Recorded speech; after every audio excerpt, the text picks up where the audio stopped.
How monopolies form. Barriers to entry. Because of the lack of competition, monopolies tend to earn significant economic profits. These profits should attract vigorous competition as described in. And yet, because of one particular characteristic of monopoly, they do not. Barriers to entry are the legal, technological, or market forces that discourage or prevent potential competitors from entering a market. Barriers to entry can range from the simple and easily surmountable, such as the cost of renting retail space, to the extremely restrictive. For example, there are a finite number of radio frequencies available for broadcasting. Once the rights to all of them have been purchased, no new competitors can enter the market. In some cases, barriers to entry may lead to monopoly. In other cases, they may limit competition to a few firms. Barriers may block entry even if the firm or firms currently in the market are earning profits. Thus, in markets with significant barriers to entry, it is not true that abnormally high profits will attract new firms, and that this entry of new firms will eventually cause the price to decline so that surviving firms earn only a normal level of profit in the long run. There are two types of monopoly, based on the types of barriers to entry they exploit. One is natural monopoly, where the barriers to entry are something other than legal prohibition. The other is legal monopoly, where laws prohibit, or severely limit, competition. Natural monopoly. Economies of scale can combine with the size of the market to limit competition. This theme was introduced in Figure 1 presents a long-run average cost curve for the airplane manufacturing industry. It shows economies of scale up to an output of 8,000 planes per year and a price of P0. Then constant returns to scale from 8,000 to 20,000 planes per year. And diseconomies of scale at a quantity of production greater than 20,000 planes per year. Now consider the market demand curve in the diagram, which intersects the long-run average cost (LRAC) curve at an output level of 6,000 planes per year and at a price P1, which is higher than P0. In this situation, the market has room for only one producer. If a second firm attempts to enter the market at a smaller size, say by producing a quantity of 4,000 planes, then its average costs will be higher than the existing firm, and it will be unable to compete. If the second firm attempts to enter the market at a larger size, like 8,000 planes per year, then it could produce at a lower average cost, but it could not sell all 8,000 planes that it produced because of insufficient demand in the market. This situation, when economies of scale are large relative to the quantity demanded in the market, is called a natural monopoly.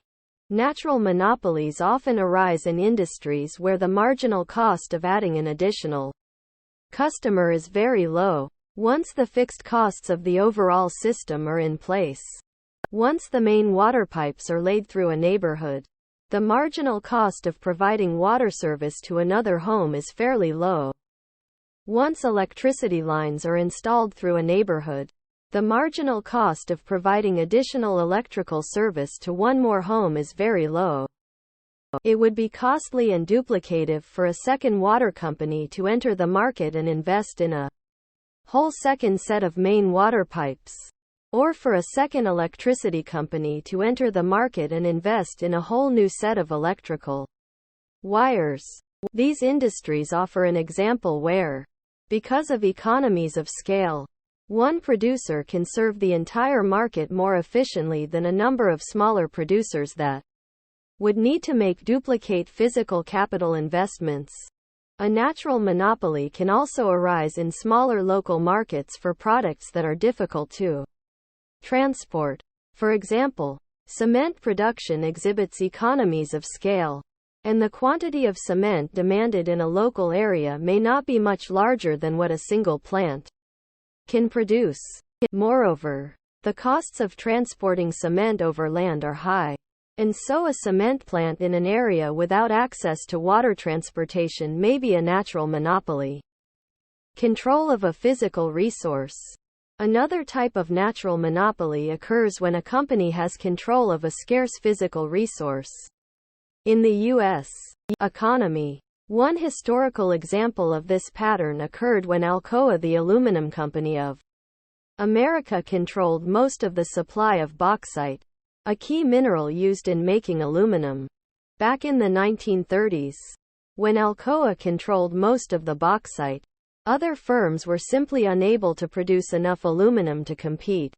As another example, the majority of global diamond production is controlled by De Beers, a multinational company that has mining and production operations in South Africa, Botswana, Namibia, and Canada.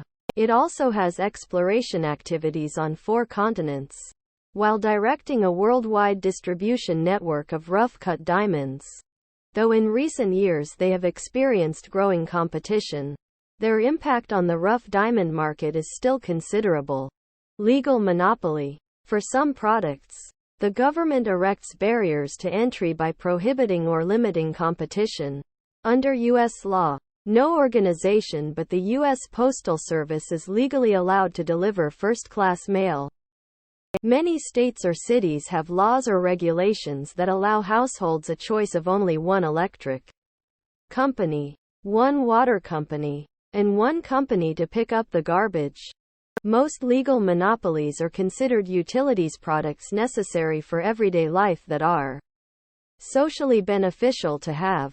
As a consequence, the government allows producers to become regulated monopolies to ensure that an appropriate amount of these products is provided to consumers.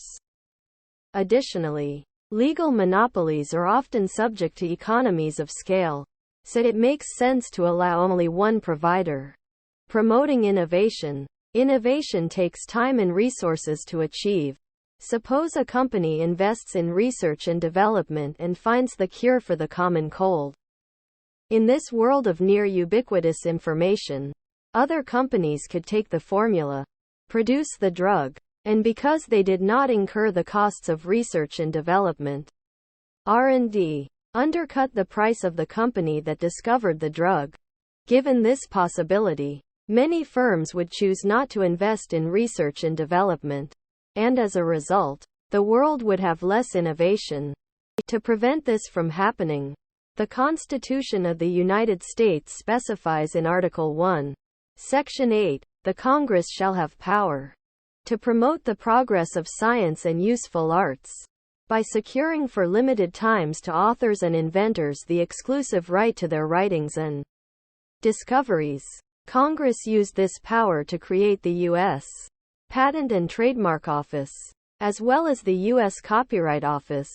A patent gives the inventor the exclusive legal right to make, use, or sell the invention for a limited time. In the United States, exclusive patent rights last for 20 years.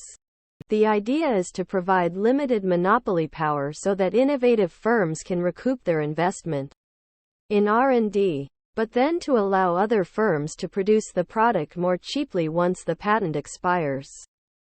A trademark is an identifying symbol or name for a particular good, like Chiquita bananas, Chevrolet cars, or the Nike swoosh that appears on shoes and athletic gear. Roughly 1.9 million trademarks are registered with the U.S. government. A firm can renew a trademark over and over again, as long as it remains in active use. A copyright, according to the U.S. Copyright Office, is a form of protection provided by the laws of the United States for original works of authorship, including literary, dramatic, musical, architectural, cartographic, choreographic, pantomimic, pictorial, graphic, sculptural, and audiovisual creations. No one can reproduce, display, or perform a copyrighted work without permission of the author. Copyright protection ordinarily lasts for the life of the author plus 70 years. Roughly speaking, patent law covers inventions and copyright protects books, songs, and art. But in certain areas, like the invention of new software, It has been unclear whether patent or copyright protection should apply. There is also a body of law known as trade secrets. Even if a company does not have a patent on an invention, competing firms are not allowed to steal their secrets. One famous trade secret is the formula for Coca-Cola, which is not protected under copyright or patent law, but is simply kept secret by the company. Taken together, this combination of patents, trademarks, copyrights, and trade secret law is called intellectual property, because it implies ownership over an idea, concept, or image, not a physical piece of property like a house or a car. Countries around the world have enacted laws to protect intellectual property, although the time periods and exact provisions of such laws vary across countries. There are ongoing negotiations, both through the World Intellectual Property Organization, WIPO, and through international treaties, to bring greater harmony to the intellectual property laws of different countries to determine the extent to which patents and copyrights in one country will be respected in other countries. Government limitations on competition used to be even more common in the United States. For most of the 20th century, only one phone company, AT&T, was legally allowed to provide local and long-distance service. From the 1930s to the 1970s, one set of federal regulations limited which destinations airlines could choose to fly to and what fares they could charge. Another set of regulations limited the interest rates that banks could pay to depositors. Yet another specified what trucking firms could charge customers. What products are considered utilities depends, in part, on the available technology. 50 years ago, local and long-distance telephone service was provided over wires. It did not make much sense to have multiple companies building multiple systems of wiring across towns and across the country. AT&T lost its monopoly on long-distance service when the technology for providing phone service changed from wires to microwave and satellite transmission, so that multiple firms could use the same transmission mechanism. The same thing happened to local service, especially in recent years. With the growth in cellular phone systems, the combination of improvements in production technologies and a general sense that the markets could provide services adequately led to a wave of deregulation, starting in the late 1970s and continuing into the 1990s. This wave eliminated or reduced government restrictions on the firms that could enter, the prices that could be charged, and the quantities that could be produced in many industries, including telecommunications, airlines, trucking, banking, and electricity. Around the world, from Europe to Latin America to Africa and Asia, many governments continue to control and limit competition in what those governments perceive to be key industries, including airlines, banks, steel companies, oil companies, and telephone companies. Intimidating potential competition. Businesses have developed a number of schemes for creating barriers to entry by deterring potential competitors from entering the market. One method is known as predatory pricing, in which a firm uses the threat of sharp price cuts to discourage competition. Predatory pricing is a violation of U.S. antitrust law, but it is difficult to prove. Consider a large airline that provides most of the flights between two particular cities. A new, small startup airline decides to offer service between these two cities. The large airline immediately slashes prices on this route to the bone, so that the new entrant cannot make any money. After the new entrant has gone out of business, the incumbent firm can raise prices again. After this pattern is repeated once or twice, potential new entrants may decide that it is not wise to try to compete. Small airlines often accuse larger airlines of predatory pricing. In the early 2000s, for example, ValueJet accused Delta of predatory pricing, Frontier accused United, and Reno Air accused Northwest. In 2015, the Justice Department ruled against American Express and MasterCard for imposing restrictions on retailers who encouraged customers to use lower swipe fees on credit transactions. In some cases, large advertising budgets can also act as a way of discouraging the competition. If the only way to launch a successful new national cola drink is to spend more than the promotional budgets of Coca-Cola and Pepsi-Cola, not too many companies will try. A firmly established brand name can be difficult to dislodge. Summing up barriers to entry. Table 1 lists the barriers to entry that have been discussed here. This list is not exhaustive, since firms have proved to be highly creative in inventing business practices that discourage competition. When barriers to entry exist, perfect competition is no longer a reasonable description of how an industry works. When barriers to entry are high enough, monopoly can result. Key concepts and summary. Barriers to entry prevent or discourage competitors from entering the market. These barriers include economies of scale that lead to natural monopoly, control of a physical resource, legal restrictions on competition, patent, trademark and copyright protection, and practices to intimidate the competition like predatory pricing.